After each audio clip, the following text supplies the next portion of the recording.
तो काफ़ी बच्चे जो अब से अभी भी तैयारी कर रहे हैं और काफ़ी संघर्ष के साथ तैयारी करते हैं। जैसे तो आप किसी बच्चे की कोई इंस्पायरिंग स्टोरी बता सकते हो? कई बार स्टूडेंट्स कई बार नहीं, बहुत बार स्टूडेंट्स अपने पेरेंट्स से वो बातें ही नहीं कर पाते जो वो शायद अपने टीचर से कर सकते हैं। Thank you. तो अभी बहुत सारी ऐसी बेसिक प्रॉब्लम है जिसके लिए बहुत सारे चेंज मेकर्स की जरूरत होगी। Hey guys, good morning, welcome to my new vlog. तो भाई आज का व्लॉग काफ़ी इंटरेस्टिंग और इंस्पायरिंग होने वाला है, बिकॉज आज हम जा रहे हैं एक बहुत ही स्पेशल पर्सन से मिलने के लिए जिन्होंने ना बहुत ही सारे बच्चों की लाइफ बदल दी है।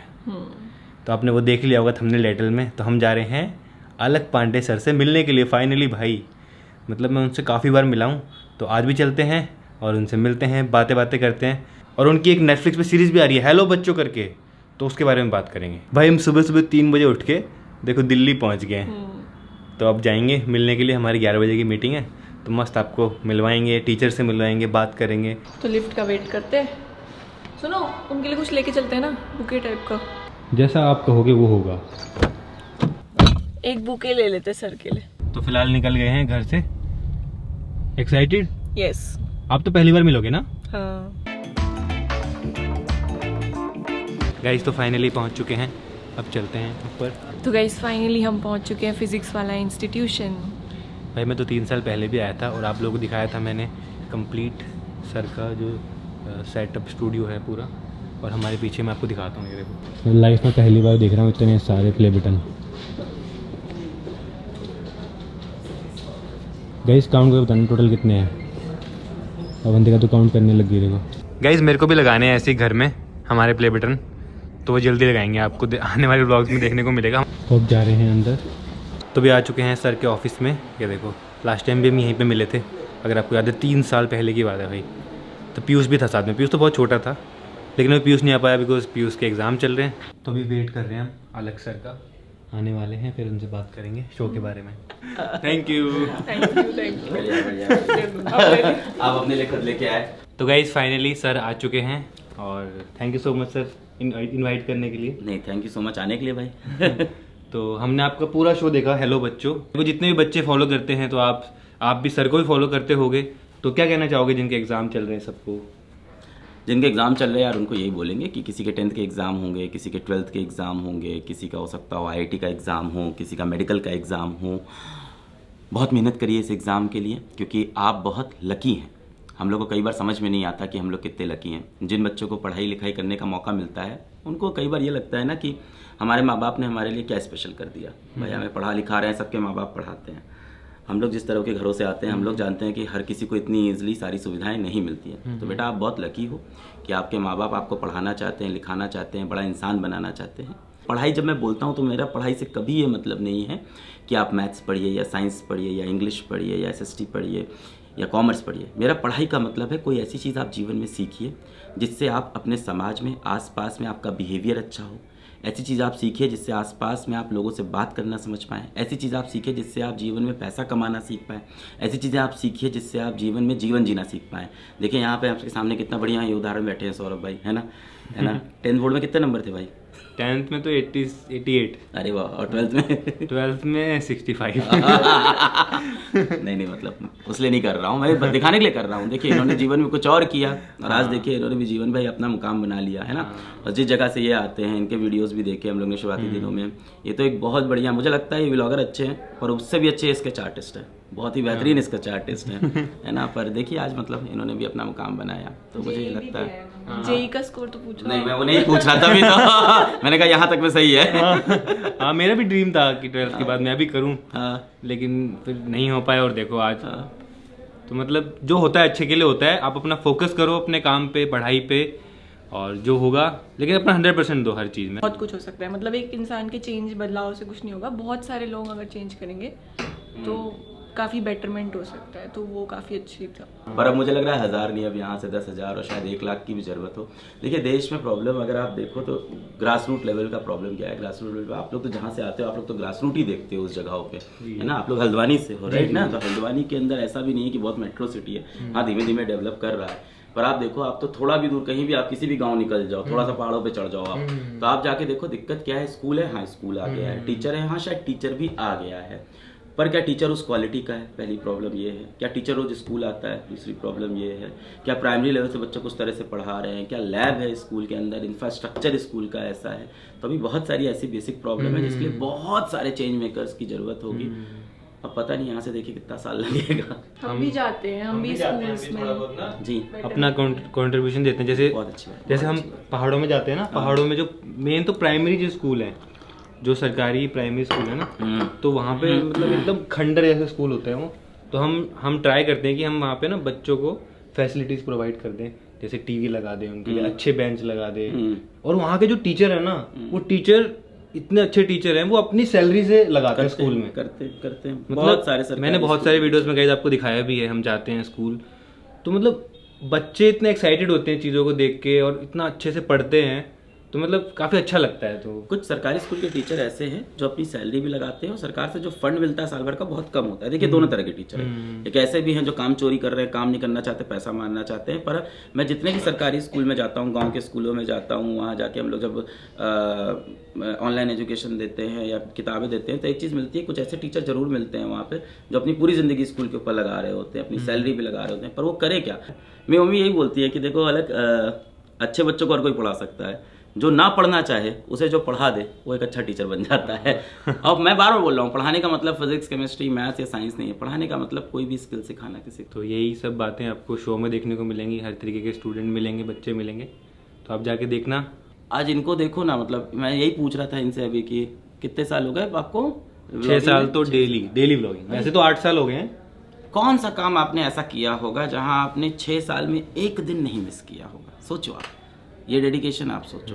तो वही बोल रहा हूँ, आपको जो लगता है ना कि यार ये इंसान बहुत ऊपर गया है, ये तो दिन में 2-3 घंटे काम करता होगा, 10 घंटे सोता होगा, जैसे ऐसे इंसानों को आप देखोगे जो लाइफ में कुछ बड़ा करते हैं, आप देखोगे उनकी ज़िंदगी, बच्चे तो नहीं बोलेंगे आपके यहाँ तो बहुत लोग आते हैं, आप लोग जब उनकी ज़िंदगी देखेंगे तो आपको दिखेगा कि वो इंसान 14 घंटे, 15 घंटे, 16 घंटे काम ही काम कर रहा है, उसकी ज़िंदगी में काम ही काम है। आप वो उसकी चॉइस है। कई लोग पर्सनल लाइफ जीना प्रेफर करते हैं, कई लोग ऐसा होता है कि पागलपना होता है, जुनून होता है। और मुझे लगता है जिसको बहुत अता सक्सेस चाहिए लाइफ में, तो बिना शुगर कोटिंग के बोलूँगा कि फिर जान लगानी पड़ती है यार उसके लिए। फिर आप ये नहीं कह सकते हो कि यार मेरे को घर पे भी अच्छे से रहना है, मेरे को दिखना भी अच्छा है, मेरे को घूमने भी जाना है, मेरे को ये भी करना सेक्रीफाइस, है। बहुत सारे सेक्रीफाइस, और सेक्रीफाइस फील नहीं होने चाहिए काम के लिए। हाँ, और जैसे अभी बच्चों के एग्जाम्स खत्म होने वाले हैं, पीयूष का भी कल लास्ट एग्जाम है 10th का बोर्ड का, इसलिए पीयूष आ नहीं पाया, नहीं तो लास्ट टाइम तो आया था वो। पर बड़े हो गए वो तो एकदम। हाँ, बड़ा हो गया, उसकी अचानक से हाइट एकदम। हाँ, एकदम से। जितने भी बच्चे अब एग्जाम दे रहे हैं, उसके बाद आप बच्चे को क्या राय देना चाहोगे जिनके एग्जाम हुए हैं? आज़ादी। मजे करो, एग्जाम खत्म हुए हैं, आज़ादी मिली है, अभी कुछ नहीं करना है, घूमो फिरो, एक हफ्ता पूरा रिलैक्स करो यार, आज़ादी अपनी अपनाओ, सोचो ज़िंदगी में आगे क्या करना है, अपने बारे में सोचो और थोड़ा खुश रहो। बहुत स्ट्रेस था, मुझे पता है, जितने दिन एग्जाम चलते हैं ना बहुत स्ट्रेस होता है। अब मैं अगले दिन बोलूँ कि अपनी ज़िंदगी का करियर डिसाइड करो, ये नहीं कहूँगा मैं। तो अभी मैं यही बोलूँगा कि अभी आप आज़ाद हुए हो बच्चों, अपनी आज़ादी को जियो। हैप्पी सभी बच्चों को जिनका एग्ज़ाम खत्म हुआ उनको हैप्पी इंडिपेंडेंस डे। और जैसे काफ़ी लोगों को लगता है कि अब हमारा एग्ज़ाम अच्छा नहीं हुआ, वो गलत कदम उठाते हैं, तो उनके बारे में क्या कहना चाहोगे? जैसे सीरीज में भी है लास्ट एपिसोड में ये। अच्छा, तो इसलिए मैंने आपने देखा होगा इस बार काफ़ी लोगों को मैंने इस चीज़ के लिए बुलाया था, यही मैसेज देने के लिए। आपसे भी बात हुई थी, उस टाइम आप बिजी रह गए, फिर डेट ही नहीं मैच कर पा रही थी, ट्रैवल नहीं कर पा रहे थे, तो मैंने इनको भी बोला था कि सेशन में आएँ, बच्चों को बताएं, क्योंकि ये भी बढ़िया एग्जाम्पल है और पुरानी जान पहचान थी। मैंने कहा आप भी आके बच्चों को ये चीज़ बताओ, तो इस बार मैंने काफ़ी लोग को बुलाया, अलग अलग करियर से, यूट्यूब के अंदर अलग अलग इंडस्ट्री से, और मैंने यही चीज़ बोली कि जीवन में चाहे वो 10th का एग्ज़ाम हो, 12th बोर्ड का एग्ज़ाम हो, IIT का एग्ज़ाम हो, नीट का, UPSC का, कोई भी एग्ज़ाम से हमें थक के हार के नहीं बैठना। हाँ, एग्ज़ाम खराब होगा, दुख होगा, और उस दुख में रोना आता है तो वो नॉर्मल है भाई। देखो, जो इंसान अपने हारने पे रो रहा है वो कमज़ोर नहीं है, वो बहुत मजबूत है, और वो ये दिखा रहा है कि वो इंसान बहुत सीरियस था अपने उस काम के लिए, तभी रोता है इंसान। सोचो एक बच्चे ने मेहनत नहीं की और उसका कोई एग्ज़ाम खराब हो जाए, वो क्या बोलेगा? कोई बात नहीं, ठीक है, मैंने तो मेहनत नहीं की थी, अरे थोड़ा सा पढ़ा था उसमें 40 नंबर आ गए। किसी बच्चे ने बहुत मेहनत की, उसके एग्ज़ाम खराब हो जाए, उसे दुख होता है। इसका मतलब if you are crying for something that means you are very very very serious for something and it's okay to cry. तो अगर किसी के एग्ज़ाम अच्छे नहीं हुए, थोड़ा रोना आ रहा है, ठीक है, दरवाज़ा बंद करके थोड़ी देर रो लीजिए, पर रोते रोते अपने आँख में जब आंसू आए ना, उस टाइम ये सोचिएगा कि इसका बदला लेना है, ज़िंदगी से वापस उठ के बदला लेना है। हल्द्वानी जरूर आना, ठीक है। मैं आपको तो गाइज अब हम मिलने वाले हैं यहाँ के टॉप टीचर से, तो उनसे बात करेंगे। How's auntie? बढ़िया, Like I've seen all your vlogs. Thank you. I'm like पक्का सौरभ जोशी व्लॉग डेली एक व्लॉग तो देखती हूँ मैं सोने से पहले। Hi everyone, I am Samriddhi and मैं फिज़िक्स वाला में पिछले 5 साल से अलग सर के साथ काम कर रही हूँ और बहुत सारा ऐसा बच्चा है जो एक अच्छी क्वालिटी एजुकेशन को एक्सेस नहीं कर पाता, बट बिकॉज ऑफ अलग सर एंड PW ये हम धीरे धीरे पॉसिबल कर पा रहे हैं और इंडिया के गरीब बच्चों तक पहुँच पा रहे हैं। एंड इसमें वैसे भी आई थिंक अलग सर की स्टोरी के साथ साथ बच्चों की स्टोरी को मेन बहुत तो बच्चों की हाईलाइट स्टोरी किया है। हर कोई रिलेट करेगा, इवन मैंने भी बहुत रिलेट किया पूरा, मतलब मैंने शो देखा, आप भी जाके देखो, आप लोगों को बहुत रिलेटेबल लगेगा, बहुत इंस्पायरिंग लगेगा। मेन तो जैसे आप इनसे इंस्पायर होते हो, मुझे लगता है उन बच्चों को देख के उनकी स्टोरीज से आप उन बच्चों से भी बहुत इंस्पायर होंगे। तो आई थिंक बच्चों को तो ज़रूर देखनी चाहिए ये सीरीज़, उनके लिए I think it can be a game changer और लाइफ चेंजिंग। तो आप किसी बच्चे की कोई इंस्पायरिंग स्टोरी बता सकते हो जो जिसको आपने पढ़ाया है और आज वो बहुत अच्छे लेवल पे हो? बहुत सारी स्टोरीज़ है। अभी एक बच्चा था जो फ़ोन कवर्स बेचता था एंड एक बच्चा था जो अपने पापा के साथ कंस्ट्रक्शन साइट पे काम करता था। उन बच्चों ने दिन रात एक करी, मेहनत करी और नीट का एग्ज़ाम उन्होंने क्लियर करा and now they are in top medical colleges of India. अब वो डॉक्टर बन रहे हैं। तो यही सब आपको गाइस देखने को मिलेगा हेलो बच्चों सीरीज में, जो कि नेटफ्लिक्स पे है। तो जैसे आप बच्चों को पढ़ाते हो, आपका उनके संग एक बॉन्ड बन जाता है? बहुत बहुत अच्छा बॉन्ड बन जाता है। बॉन्ड ऐसा बन जाता है कि हमारे क्या 1 साल का बैच होता है कोई, तो जब वो बैच खत्म होने वाला होता है तो एट दी एंड मतलब जो हमारी लास्ट क्लास होती है ना, उसमें बच्चों की आंखों में भी थोड़े आंसू होते हैं और हमारी भी थोड़ी आंखें भर आती हैं। तो इस तरीके का बॉन्ड बन जाता है, even though we are online, but वो बॉन्ड ऐसा बन जाता है कि ऐसा होता है कि वो मेरा छोटा भाई है, छोटी बहन है और मैं उसका बड़ा भाई। यस, टीचर्स एंड पेरेंट्स, मतलब टीचर्स और पेरेंट्स ही सिर्फ ये 2 लोग होते हैं जो बच्चे को अपने से बड़ा दिखना चाहते हैं। ऐसा बोलते हैं कि टीचर सेकंड पेरेंट्स होते हैं एक बच्चे के। टीचर सेकंड पेरेंट होते हैं एंड कभी कभी फर्स्ट पेरेंट भी बन जाते हैं, क्योंकि कई बार स्टूडेंट्स कई बार नहीं, बहुत बार स्टूडेंट्स अपने पेरेंट्स से वो बातें ही नहीं कर पाते जो वो शायद अपने टीचर से कर सकते हैं। तो वो जो बातें किसी से शेयर नहीं कर पाते, किसी से भी नहीं, जो शायद वो बंद कमरे में अकेले बैठ के सोचते हैं, वो हमारे साथ कर लेते हैं। आप ही की वो वीडियो पीयूष देख रहा था, वही है क्या? वही वाली वीडियो है शायद, ना? हाँ। मैंने पीयूष का वो देखा था शॉर्ट, हाँ शॉर्ट, उसमें आप वो ही थे ना? लेक्चर देख रहा था। हाँ, इतना लंबे टाइम से आप एक ही चीज़ कर रहे हो, आपको बोर नहीं होता? नहीं, मजा आता है ना, मजा आता हाँ, है रोज क्योंकि कुछ ना सेम कुछ। क्वेश्चन हमसे भी पूछते हैं कि मैं आप 7-8 साल से पढ़ा रहे हो सेम चीज़, आप बोर नहीं होते? बट जब आप किसी चीज़ को एंजॉय करते हो तो आपको बोर नहीं लगता। हेलो हेलो हेलो, कैसे हैं आप? Hello, all good.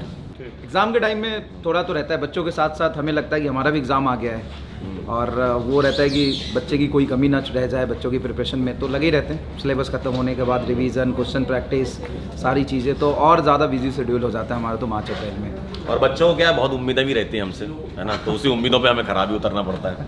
तो काफ़ी बच्चे जो हमसे अभी भी तैयारी कर रहे हैं और काफ़ी संघर्ष के साथ तैयारी करते हैं। जैसे जो स्टोरी है उसमें एक नोएडा का ही लड़का है सनी कुमार, जिसके घर भी हम गए थे, तो वो सुबह और शाम में समोसे बेचता है, वेंडर है रोड पे, और रात में और दिन में वो पढ़ाई करता था, क्योंकि दिन के समय जो स्ट्रीट पे फूड होते हैं वो तो बंद रहता है। तो इस तरीके से उसने पढ़ाई करके पड़ोसी के वाईफाई से कनेक्ट करके और काफ़ी संघर्ष करके पढ़ाई किया था। और एग्ज़ाम तक ना, सबसे इम्पॉर्टेंट बात है कि एग्ज़ाम तक ना उसको कभी ये नहीं लगा कि मैं डॉक्टर बन ही जाऊँगा, लेकिन घर के हालात ऐसे थे कि उसको मेहनत करने के लिए और स्ट्रगल करने के लिए मोटिवेट करता रहता था कि चलो मैं कुछ तो कर लूँगा ना। उसका ये गोल क्या था, वो पढ़ाई करता था, घर को संभालता था और साथ साथ में ये सोच रहा था कि मैं कुछ भी पढ़ जाऊँगा, कुछ भी कर लूँगा तो आगे चल के शायद मैं बच्चों को पढ़ा लूँ, ट्यूशन पढ़ा लूँ। इस तरीके से वो आगे बढ़ रहा था और फाइनली उसने मेहनत इतना किया कि डॉक्टर बन गया, आज सेकेंड ईयर में पहुंच गया वो तो। और ऐसे बच्चों के पास सर ना, मतलब ऑप्शन नहीं रहता है, उनको बस ये दिखता है कि बस मुझे पढ़ना है, पढ़ना है, हालात सुधारने हैं, हमेशा एंड रिजल्ट। जैसे मैं तो यही कहना चाहूँगा बच्चों को कि हमेशा एंड रिजल्ट इंपॉर्टेंट नहीं होता है ना, प्रोसेस इंपॉर्टेंट होता है। और आज हम लाखों बच्चों को जो पढ़ा रहे हैं, हर बच्चा तो सेलेक्ट नहीं हो पाएगा क्योंकि इंडिया में इतनी गवर्नमेंट सीट नहीं है, मेडिकल की हो, इंजीनियरिंग की हो, किसी भी गवर्नमेंट एग्जाम की हो। लेकिन हमसे जो बच्चा पढ़ रहा है ना, वो आगे चल के बहुत ही सेल्फ कैपेबल हो जा रहा है आगे कुछ भी करने के लिए। और लाइफ में अगर वो हमसे तैयारी नहीं करता या जेईई नीट की तैयारी नहीं कर पाता तो शायद वो उतना मेहनत करना नहीं सीखता। लाइफ के बारे में जो प्रॉब्लम्स आती है, जो प्रेशर्स आता है, वो झेलना नहीं सीखता। लेकिन 2 साल में जो टाइम मैनेजमेंट है, प्रेशर झेलना है, आगे बढ़ने की स्किल्स है, ये काफ़ी कुछ सीख जाते हैं बच्चे। तो ऐसे ही सारी इंस्पायरिंग स्टोरीज है गाइस सीरीज़ में, तो जाके देखना अलग अलग स्टूडेंट की हर एपिसोड में। तो जो आप बता रहे हो ना, ऐसी सारी कहानियाँ ऐसी और कहानियाँ ऐसी हैं, वो कुछ हमने 4-5 दी है। सौरभ भाई आपने जेई नीट की तैयारी की थी कि नहीं की थी? तैयारी तो नहीं की, लेकिन मेरा ये था कि हाँ 12th के बाद मेरे को IIT में जाना है। मेरे को भी था, कोचिंग के लिए उतने पैसे नहीं थे पेरेंट्स के पास, तो मैंने दिया भी ऐसे ही, मतलब ऐसे ही मैंने एग्ज़ाम दे दिया। बहुत खतरनाक वाली रैंक आई थी मेरी। अच्छा, फोन नंबर के बराबर। फोन नंबर के बराबर। फोन नंबर वाली रैंक आई। तो फिर मैंने ड्रॉप कर दिया आइडिया। तो अभी गाइस फिलहाल निकल गए हैं, अब जा रहे हैं हम मॉल। चलते हैं, अब थोड़ी बहुत शॉपिंग करेंगे। मॉल पहुंच चुके हैं गाइस, तो मॉल में आ गए हैं फिर से। देखो होम सेंटर, क्योंकि भाई घर का सामान लेना बाकी, क्योंकि अभी बहुत सामान बाकी है ना नए घर का, तो वो लेना है गाइस। आज फिर से आ गए हैं ये सब लेने के लिए, क्योंकि लास्ट टाइम लिया था तो काफ़ी कम पड़ गया था। तो अभी गाइस चल रही है हमारी फ्लावर शॉपिंग है। देखो टेबल वगैरह पे रखने के लिए ये सही होते हैं ना, छोटे छोटे, तो ये देखो प्यारा सा लग रहे हैं। तो हमने कुछ लिए हैं 3-4 इसमें, देखो। तो अब बिलिंग करा रहे हैं, सब पैक कर रहे हैं गाइस। तो आज की शॉपिंग हमारी हो चुकी है, इतनी सी ली है बस अभी। चलो आज के लिए इतना काफ़ी है, फिर आ जाएंगे। हाँ जब भी दिल्ली आएंगे यहाँ पे थोड़ा बहुत सामान लेके चले जाएंगे गाइस। तो अभी घूमते फिरते हमको अंधेरा हो गया है, और फिलहाल देखो अवंतिका ड्राइव कर रही है मस्त, और इतना बढ़िया लग रहा है यार ऐसे। मतलब कैसा रहा आज का दिन? बढ़िया रहा, मस्त। सर से मिले आज। तो अब हम जा रहे हैं प्रणव मानसी घर पे। हमारा घर का खाना खाने का मन करा था, उनसे मिलने का मन करा था, तो चलते हैं वहीं पे, आज डिनर करेंगे उनके साथ में। गाइस तो आ चुके हैं प्रणव मानसी घर गाइस। तो फिलहाल डिनर आ गया, ये देखो मस्त मेथी के पराठे और साथ में कड़ी और चटनी, तो खा रहे हैं मस्त और साथ में देख रहे हैं गाइस। तो खाना पीना हो चुका है, फिलहाल आज हम यहीं पे रुकने वाले हैं। और आज का दिन काफ़ी अलग था, जैसे कि आपने देखा, हम गए फिजिक्स वाला सर के ऑफिस में, और वहाँ पे हमने हेलो बच्चों जो सीरीज़ है, जो नेटफ्लिक्स पे आ चुकी है, उसके बारे में बात की, आपको बताया कंप्लीट। तो काफ़ी अच्छा लगा। आप भी जो जरूर जाकर देखना, जितने भी लोग एग्जाम की तैयारी कर रहे हैं, जितने भी पेरेंट्स हैं, तो काफ़ी रिलेटेबल लगेगी, मेरे को भी काफ़ी रिलेटेबल लगी। चलो ब्लॉग पसंद आए तो लाइक कर देना, चैनल पर सब्सक्राइब कर देना। मिलते हैं नेक्स्ट ब्लॉग में। Thanks so much for watching.